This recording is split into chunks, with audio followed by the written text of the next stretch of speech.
চাঁপাইনবাবগঞ্জে গণ অভ্যুত্থান দিবসের আলোচনা সভা রূপ নেয় উত্তপ্ত পরিবেশে।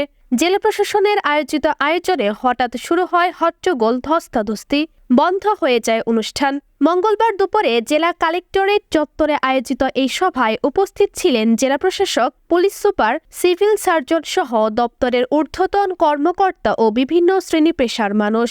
আলোচনা সভার এক পর্যায়ে বৈষম্য বিরোধী ছাত্র আন্দোলনের সাবেক জেলা সদস্য সচিব সাব্বির আহমেদকে বক্তব্য দেওয়ার জন্য ডাকা হলে বাধা দেন আরেক অংশের নেতা ইসমাইল হক সিরাজি ও তার অনুসারীরা।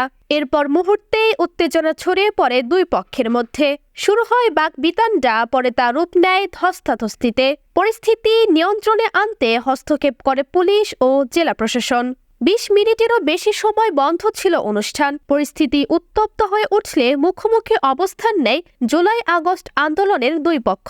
যিনি এই প্রথম অভিযোগটা তুলেছে এবং যার নেতৃত্বে এই ঘটনাটা ঘটেছে তার বিষয়ে আমি একটু বলতে চাই যে এই গত ১ মাস আগে জুলাই আহতদের একটা লাস্ট তালিকা করা হয়েছে এবং ডিসি অফিস থেকে বলা হয়েছিল, জেলা প্রশাসক থেকে বলা হয়েছিল যে আমাদের চাঁপাইনবাবগঞ্জে যদি কেউ আর বাকি থাকে যে জুলাই আন্দোলনে আহত হয়েছে তাহলে আপনারা জানাতে পারেন।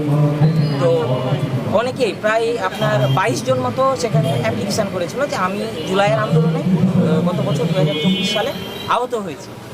তো স্বাভাবিকভাবে এটা তো আসলে নাম দিলেই এবং একটা মেডিকেল সার্টিফিকেট দিলেই তো তারা আসলে এটা তালিকাভুক্ত করে না। এবং সেদিন একটা সমাবেশ ছিল, সিভিল সার্জন মহোদয় ছিল, ডিসি স্যার ছিল, পুলিশ সুপার মহোদয় ছিল, সবাই ছিল প্রায়।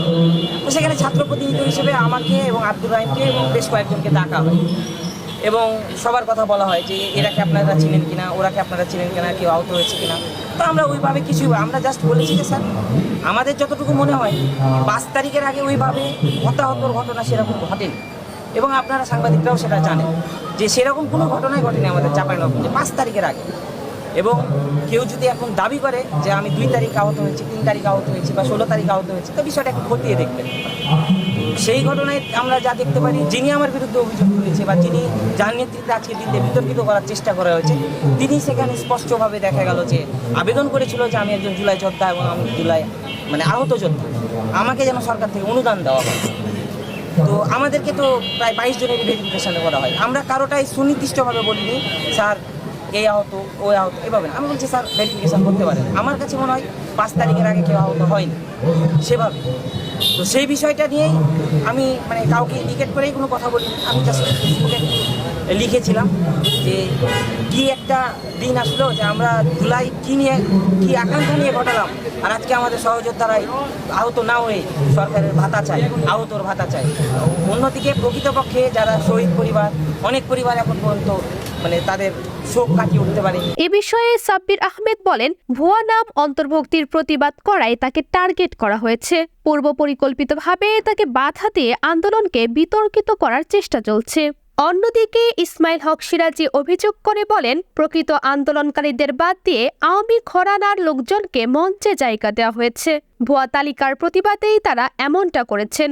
দায়িত্বশীল জায়গা থেকে আপনারা কিভাবে এটা করতে পারলেন যে ৫ তারিখের আগে জুলাই যোদ্ধাদেরকে মাইনাস করার এবং কে সিবি ছিল, কে ছাত্র ছিল, কে গণ অধিকার ছিল, এই ট্যাগ দেওয়ার রাজনীতি তো আমরা ৫ তারিখের আগেই কবর দিয়েছি। আবার নতুন করে আপনারা কেন প্রশাসনের উদ্যোগে রাষ্ট্রীয় শেল্টার এইগুলো শুরু করলেন?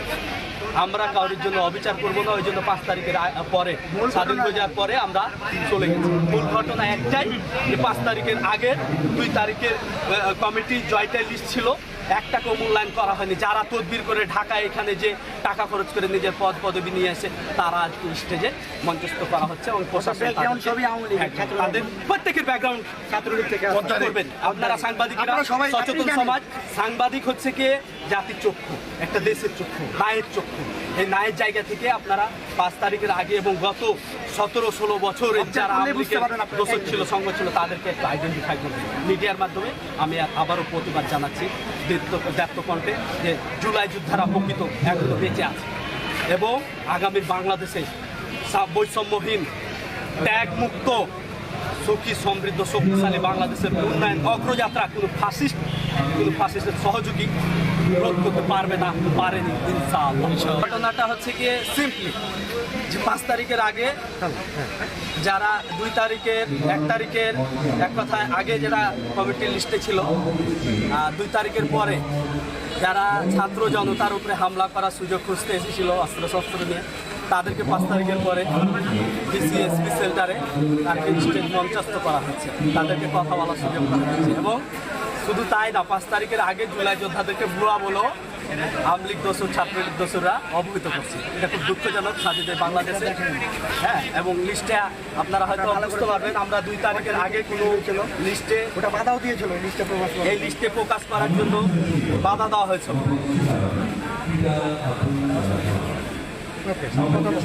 কথা বলেন। তো এইগুলো হচ্ছে অনাকাঙ্ক্ষিত ঘটনা, যেখানে দীর্ঘদিন স্বৈর শাসন থেকে বাংলাদেশ মুক্ত পেয়েছে। সেখানে নতুন করে সুযোগ সন্ধানীরা ইনশাল্লাহ ছাত্র জনতা এবং নতুন গণ অভ্যুত্থানের বাংলাদেশে কখনো কাউকে আশ্রয় দেওয়া হবে না। তারই প্রতিফলন হচ্ছে আজকের পুনর্বাসনের বাধা। পরিস্থিতি শান্ত হলে আলোচনা সভা পুনরায় শুরু হয়। অনুষ্ঠানে উপস্থিত ছিলেন শহীদদের পরিবারের সদস্যরাও। জানানো হয় শ্রদ্ধা। চাঁপাইনবাবগঞ্জে জুলাই আগস্ট গণ অভ্যুত্থান দিবসকে কেন্দ্র করে আয়োজিত অনুষ্ঠান এবার নতুন বার্তা দিয়েছে। শুধু স্মরণ নয়, আন্দোলনের মূল্যবোধও ঐক্য দরকার। তামান্না আক্তার মীরা, আগামী সকাল নিউজ, ঢাকা।